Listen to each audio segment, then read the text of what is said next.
Baik, sektor perniagaan. Sejak daripada pandemik COVID-19 melanda negara pada awal tahun lalu, sudah pasti sektor perniagaan lah yang paling terkesan teruk disebabkan oleh sekatan-sekatan pergerakan dan sebagainya, dan menyukarkan mereka untuk mendapatkan menjana keuntungan dan membuatkan aliran tunai mereka begitu terjejas sekali. Dan kami mahu mendapatkan pandangan Presiden Dewan Perniagaan Melayu Malaysia Abdul Halim Hussein, yang akan kami bersama-sama sebentar saja lagi untuk kita lihat bagaimana sebenarnya pembentukan kerajaan baru ini mampu membina ataupun memberi implikasi yang baik, dasar-dasar dan juga polisi yang perlu dibincangkan dengan sekadar yang segera, dan cabaran utama perkara pokok apakah yang diperlukan oleh pihak-pihak ahli-ahli perniagaan ini untuk pastikan bahawa ekonomi negara ini dapat dijana dibangkitkan semula daripada krisis pandemik COVID-19 yang melihat kejatuhan yang begitu besar sekali, terutama sekali dalam golongan PKS dan sebagainya. Dan untuk itu saya nak bawakan kepada anda Abdul Halim Hussein, Presiden Dewan Perniagaan Melayu Malaysia. Assalamualaikum, selamat pagi Encik Abdul Halim. Selamat pagi. Encik Abdul Halim, pertama sekali pelantikan Datuk Seri Ismail Sabri Yaakob. Saya ingin tanyakan secara pendapat, bagaimana Encik Abdul Halim melihat pelantikan ini? Apa sebenarnya yang dimahukan oleh perniagaan-perniagaan PKS di luar sana berkaitan dengan kerajaan baru yang dibentuk ini? Daripada berbanding kerajaan dahulu, ada polisi dan juga dasar yang baik yang telah pun dilaksanakan. Bagaimana kali ini apabila kerajaan baru, apa sebenarnya polisi yang dan juga dasar yang telah pun dimahukan oleh pihak ahli-ahli perniagaan dan sebagainya yang belum dilaksanakan oleh kerajaan terdahulu, yang juga mungkin boleh kita bawakan dalam pembentukan suara-suara ini dalam pembentukan kerajaan baru? Terima kasih Hafizi. Sebelum itu saya nak mengucapkan tahniah kepada YAB Datuk Seri Ismail Sabri kerana telah menjadi Perdana Menteri kita yang ke-9. Dengan pengalaman beliau dalam kerajaan selama beberapa dekad ini dan dalam menangani COVID sepanjang 2 tahun ini di bawah MPN, beliau mempunyai cara-cara beliau yang tersendiri dan juga apa benda yang beliau fikirkan mungkin tidak dapat dilaksanakan pada ketika tersebut. Dan ini kita akan dapat lihat dalam beberapa hari yang akan datang apakah perkara-perkara yang beliau akan perbaharui dalam mengenai COVID ini. Dalam segi harapan Dewan Melayu, kita mengharapkan bahawa fiscal policy dapat diluaskan disebabkan kerana kita sekarang ni berada dalam keadaan yang amat teruk sekali. Nak memulakan perniagaan, kita memerlukan modal yang telah dihabiskan selama setahun lebih yang lalu, dan apabila untuk menghidupkan semula perniagaan dan juga menghidupkan semula family-family yang terjejas dengan pandemik ini, kita memerlukan bantuan fiskal yang amat besar. Yang kedua, kita rasakan moratorium yang selama ini pada PKP 3.0 ini kita telah mendapat moratorium, tetapi ianya digunakan sebagai opt-in, bermakna siapa-siapa yang inginkan moratorium memerlukan menulis kepada bank-bank, tetapi oleh kerana bank-bank juga dengan limited resources yang mereka ada, iaitu disebabkan COVID, waktu pekerja mereka berada di pejabat adalah limited dan mereka kebanyakannya bekerja daripada rumah. Jadi reaching out kepada peminjam itu adalah berkurangan, yang yang mana menyebabkan ramai tidak dapat mendapatkan moratorium tersebut. Yang kedua adalah berkenaan moratorium ini, apabila ianya dimulakan pada 7 hari bulan 7 yang lepas, ramai yang telah tertunggak bayaran pada bulan 5 dan bulan 6. Tapi oleh kerana moratorium ini mengada salah satu syaratnya adalah untuk menjelaskan bayaran pada bulan 5 dan bulan 6, maka ramai yang tersangkut dan tidak dapat moratorium ini. Dan ini akan menyebabkan akan berlakunya banyak perkara-perkara yang tidak diingini terutamanya bankruptcy, kehilangan pekerjaan, kehilangan kereta dan rumah dan sebagainya. Yang ketiga yang patut diteruskan daripada kerajaan yang lepas, kita ada berbincang dalam ENEC mengatakan Bankruptcy Act perlu perbaiki disebabkan sekarang ini Bankruptcy Act ni menetapkan bahawa limit kepada bankruptcy adalah 100,000 sahaja. Jadi 100,000 kepada peniaga, walaupun seorang peniaga itu menjalankan perniagaan yang kecil, 100,000 adalah perkara yang sekarang ini amount yang sedikit saja.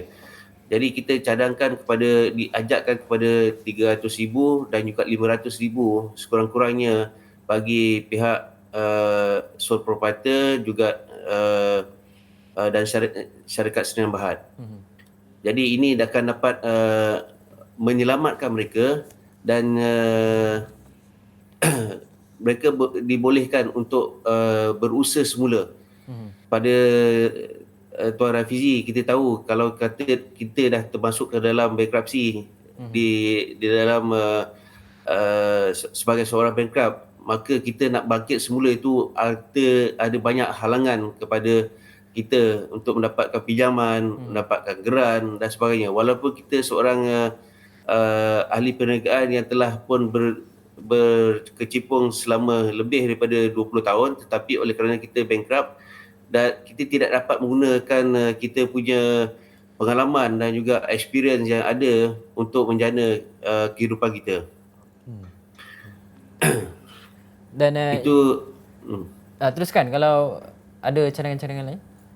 Dan yang seterusnya adalah berkenaan dengan wawasan kemakmuran bersama yang telah dimulakan sebenarnya pada zaman Tun Mahathir lagi dan diteruskan kepada zaman Tan Sri Muhyiddin.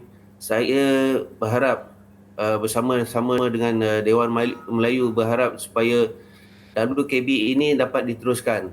Ini disebabkan ada banyak perancangan yang telah dilakukan oleh Teraju bagi mengumpulkan data, dana dan juga strategi-strategi yang perlu dilakukan berkaitan dengan pembangunan bersama. Ini bukan WKM, Wawasan Kemakmuran Melayu saja, tetapi ini adalah wawasan kemakmuran bersama di mana tujuannya adalah untuk mempertingkatkan kemajuan orang-orang yang terkesan dan tidak dapat peluang sebelum ini supaya kehidupan mereka dapat bersama-sama mencapai apa yang orang lain capai. Dan dari segi Bumi Putera juga kita rasa bantuan yang lebih perlu diadakan. Ini disebabkan dari survey yang kita lakukan, 90% peniaga Bumi Putera akan bankrupt daripada menjalankan di perniagaan mereka. Dan 75% daripada mereka oleh survey oleh KWSP menyatakan bahawa 75% penduduk Malaysia tidak ada simpanan lebih daripada RM1,000. Bagaimanakah mereka ini akan menjalankan kehidupan mereka jika tidak ada bantuan-bantuan fizikal yang lebih besar daripada kerajaan. Jadi itu adalah perkara-perkara yang kita harapkan supaya kita dapat menjalankan kehidupan post-pandemik. Dan juga saya punya pendapat persendirian adalah supaya YAB Datuk Seri Ismail Sabri ini dapat menjalankan tugas-tugas beliau tanpa diganggu oleh kemelut politik pada kemudian hari ini. Walaupun tenure beliau hanya 2 tahun lagi sehingga ataupun 6 bulan saja. Kita tak tahu bila kita akan mengadakan PRU yang ke-15, tetapi gangguan-gangguan politik ini akan menjejaskan fokus beliau untuk menjalankan kerja beliau. Jadi Dan kita harapkan dengan pada bulan Ogos, bulan kemerdekaan ini, kita akan dapat memerdekakan diri kita daripada kemelut politik dan kemelut kesihatan dan juga kemelut ekonomi yang kita hadapi ini.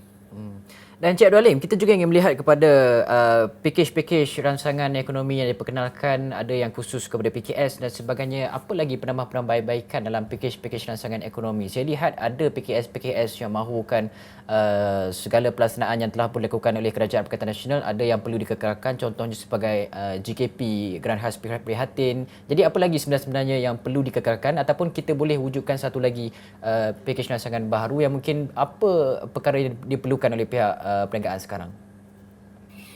Okey, antara pakej-pakej yang bagus kepada perniagaan dan juga pekerja adalah wage subsidi, subsidi upah, yang mana ianya telah berlaku pada PKP 1.0 yang dulu, dan ini telah diteruskan pada PKP 3.0.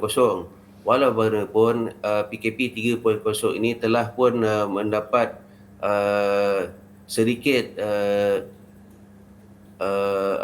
apa yang kita katakan sebagai penambahbaikan, di mana ramai yang tidak dapat lagi pakej-pakej yang telah disediakan daripada kerajaan. Jadi itu adalah sebenarnya isu delivery daripada pihak kerajaan yang kita ingin sampaikan, bahawa banyak pakej-pakej yang telah diadakan, tetapi orang kita di bawah ini tidak merasa apakah yang telah diberikan itu.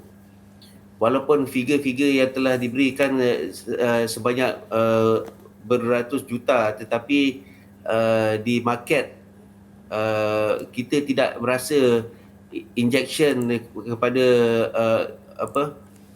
fiscal policy dan juga perkara-perkara yang lain dapat menaikkan ekonomi kita. Ini disebabkan terlalu sedikit daripada injection itu disampaikan. Contohnya 10